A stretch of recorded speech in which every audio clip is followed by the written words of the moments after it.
তো বলো রানী মাইকে, রানী মাইকি, রানী মাইকি।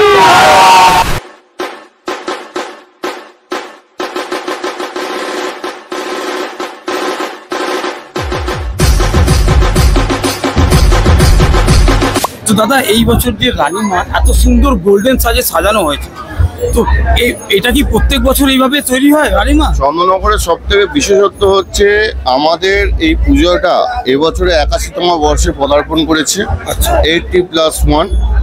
তো আমাদের এই পুজোটা চন্দননগরের এই জন্যই আভিজাত্য, কারণ হচ্ছে এই পুজোটার জন্ম যে বছর প্রথম 1 বছর হয়, সে বছর থেকেই এই তেমাদার ঠাকুর রঙিন সাজে সজ্জিত হয়, যেটা চন্দননগরে কোথাও ছিল না।